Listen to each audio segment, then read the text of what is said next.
Halo teman-teman, bagaimana kabar kalian? Semoga kalian baik-baik saja ya. Di video kali ini saya akan membahas alur cerita anime yang berjudul Ansatsu Kizoku. Anime ini menceritakan tentang seorang pembunuh berdarah dingin yang bernama Luke. Suatu hari setelah menjalankan tugasnya sebagai seorang pembunuh, Luke malah dikhianati oleh orang-orang yang selama ini dia patuhi semua perintahnya. Dia dilenyapkan bersama dengan orang-orang yang tak bersalah. Pesawat yang dia tumpangi sengaja diledakkan oleh orang-orang yang mengkhianatinya.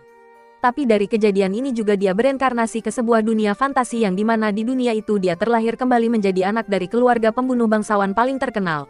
Nah, daripada saya kebanyakan spoiler, langsung saja yuk kita bahas part satunya. Oke, di awal cerita kita diperlihatkan dengan beberapa gadis muda yang sengaja didandani dengan sangat cantik. Gadis-gadis cantik ini sengaja diculik dan dijual kepada para bangsawan berhidung belang. Dan ini adalah Nyonya Mucikarinya. Dia ingin gadis-gadis ini dijual dengan harga yang sangat mahal. Tapi kesenangan para lelaki hidung belang langsung berakhir ketika gadis superhero datang. Mereka adalah para penyusup yang akan mengakhiri penderitaan para gadis-gadis malang ini. Dan mereka juga mempunyai kekuatan sihir. Dua gadis ini bernama Dia dan Tarte. Dan yang mengirim mereka ke sini adalah pria jenius yang bernama Luke dan tangan kanannya yang bernama Maha. Oke, di sini kita kembali dulu ke dunia bumi. Sebelum kejadian ini terjadi, nah di sini terlihat dua orang OM bunuh bayaran sedang melakukan tugas mereka. Tugas ini pun mereka lakukan dengan baik. Tapi sayangnya posisi mereka diketahui oleh drone pengintai tak berawak. Mereka harus kabur sebelum tertangkap. Mereka akan membuat mobil yang mereka kendarai ini meledak. Tapi sebelum meledak mereka juga harus melompat dari mobil ini. Rencana ini pun berjalan dengan mulus. Tapi sayangnya teman pria pembunuh ini malah terluka lumayan parah. Alhasil mereka pun harus menunggu di sini sampai fajar. Setelah misi ini selesai mereka akan berangkat ke suatu negara.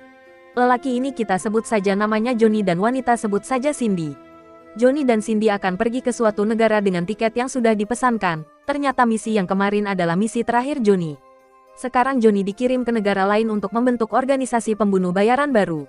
Tapi sayangnya perjalanan ini tidak mulus. Pesawat yang mereka tumpangi akan segera meledak. Ternyata Johnny dikhianati oleh organisasinya sendiri. Johnny pun meninggal dengan orang-orang yang tak bersalah lainnya. Tetapi saat dia bangun dari mimpinya dia sudah di alam baka bersama dengan seorang dewi cantik.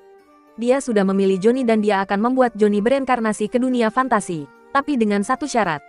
Johnny harus membunuh pahlawan di dunia fantasi sana saat usianya 18 tahun. Dan saat dia bangkit kembali ke dunia fantasi pun, ingatannya yang sekarang tidak akan pernah hilang. Johnny juga penasaran mengapa dia harus membunuh pahlawan.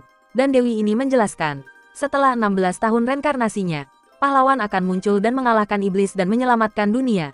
Tapi setelah itu dengan kekuatan pahlawannya, dia akan membawa kekacauan pada dunia. Dan 18 tahun setelah reinkarnasi Johnny maka dunia akan hancur. Dan itulah sebabnya dewi pengirim Johnny ke dunia fantasi dan sihir. Dan sebelum Johnny dilahirkan kembali ke dunia fantasi itu, dewi memberikan bekal 5 skill yang ada di dunia itu. Dan dewi mempersilahkan Johnny untuk memilihnya sendiri. Skill pertama Johnny memilih skill pemulihan super. Yang kedua adalah penemuan mantra. Ini adalah skill untuk menciptakan sihir baru. Yang ketiga skill pertumbuhan skill tanpa batas. Yang keempat skill bela diri. Dan yang terakhir dia akan menentukan elemennya sendiri yaitu ada tanah, api, angin dan air. Itu adalah elemen dasar. Selanjutnya adalah elemen cahaya dan kegelapan itu adalah dua elemen langka. Setelah mempersiapkan bekalnya, dia akan bereinkarnasi di keluarga bangsawan pembunuh yaitu keluarga Tuatha di kerajaan Alvan. Di keluarga itu dia diberi nama Luke.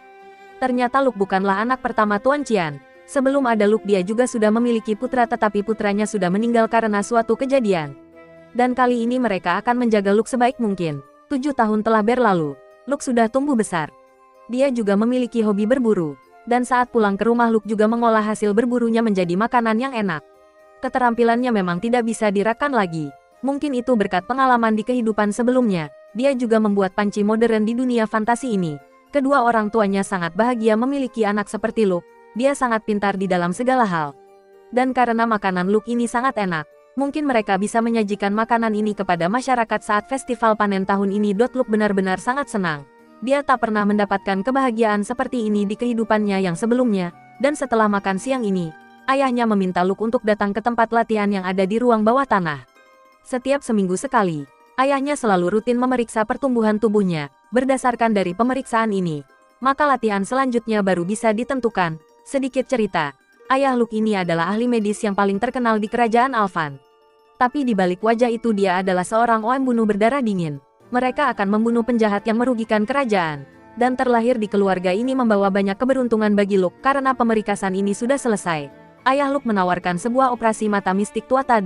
Ini adalah rahasia yang turunkan keluarga Tuatha. Dengan operasi menggunakan mana, penglihatan akan diperkuat dan bahkan bisa melihat mana. Dan di hari selanjutnya sepertinya operasi mata Luke berjalan dengan lancar. Saat perban dibuka, Luke bisa dengan mudah melihat dunia luar dengan jarak jauh ataupun dekat.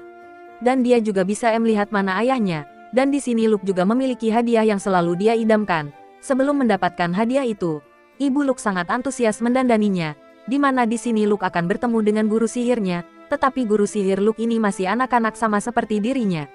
Dan guru Luke ini bernama dia, ya kita sebut saja Tini. Luke secara resmi memperkenalkan dirinya kepada Tini.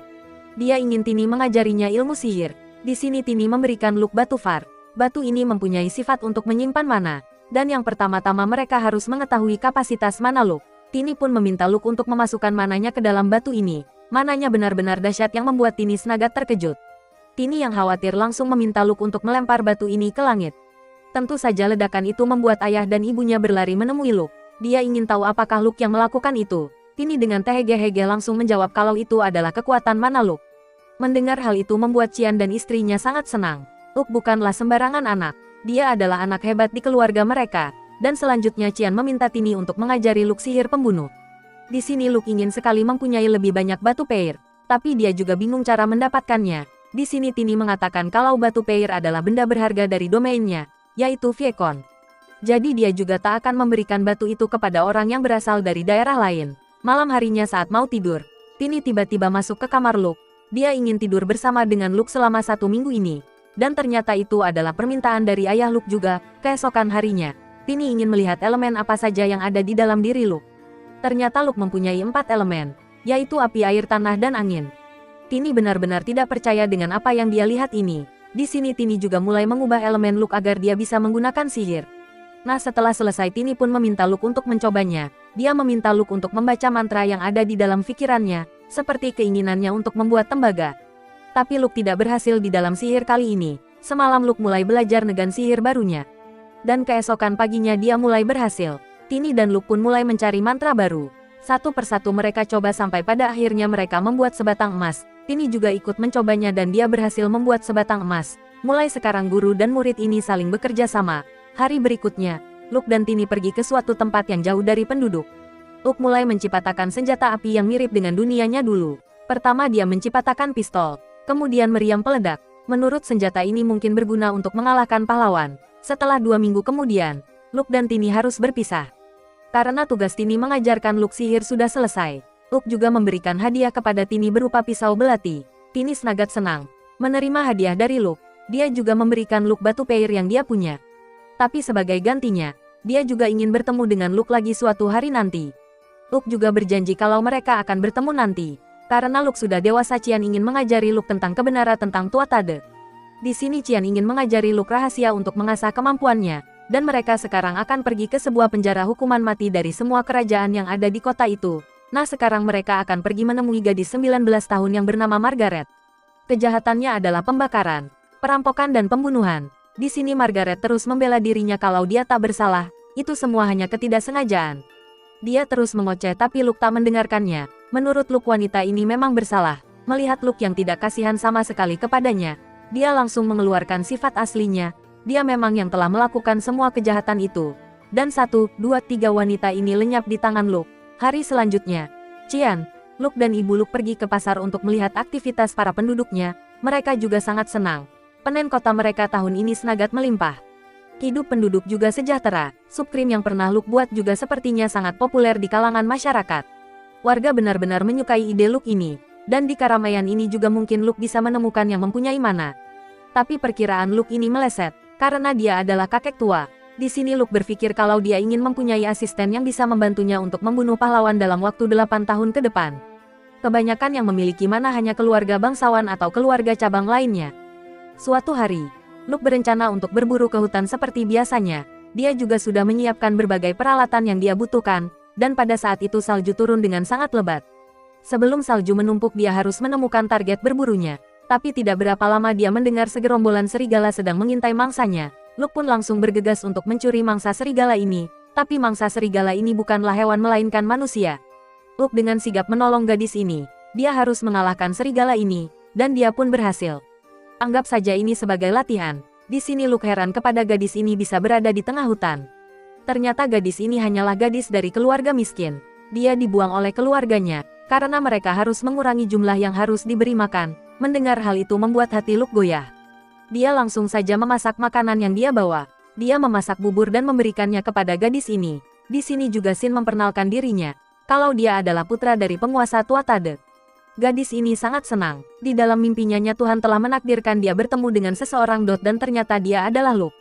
Karena Luke tak mempunyai asisten, jadi Luke berencana untuk menjadikan gadis ini asistennya. Dia juga sangat membutuhkan gadis ini. Gadis ini sangat senang. Keluarganya membuang dia, tapi Luke membutuhkannya. Tapi Luke juga ingin gadis ini menjaga rahasianya, kalau dia adalah seorang pembunuh. Selanjutnya dia juga akan membunuh banyak orang. Karena itu adalah tugasnya. Cerita Luke memang terlihat jahat. Tapi bagi gadis ini dia adalah pria baik yang telah menyelamatkannya. Nah karena gadis ini setuju untuk menjadi asistennya, Luke pun memberikannya selamat karena dia sudah bergabung di keluarga Tuata. Dan gadis ini bernama Tarte. Dan akhirnya Luke bisa menemukan pemilik mana. 2 tahun kemudian, Tarte sudah tumbuh menjadi gadis yang cantik. Dia resmi menjadi asisten pribadi Luke. Dia menyiapkan gaji dan segala keperluan yang dibutuhkan Luke. Luke juga akan terus melatihnya menjadi asisten yang bisa diandalkan. Tarte sangat menguasai bela diri tombak, tetapi dia sangat sulit menggunakan belati kecil. Jika terus seperti ini, mungkin tak akan berguna. Luke kemudian menciptakan sebuah tombak yang panjang dan memendek. Itu bisa mempermudahkan Tarte untuk menyembunyikan senjatanya. Nah teman-teman, itu tadi adalah part 1 dari anime yang berjudul Ansatsu Kizoku. Bagaimana nih menurut kalian, komen di bawah ya. Dan untuk part 2-nya akan segera menyusul.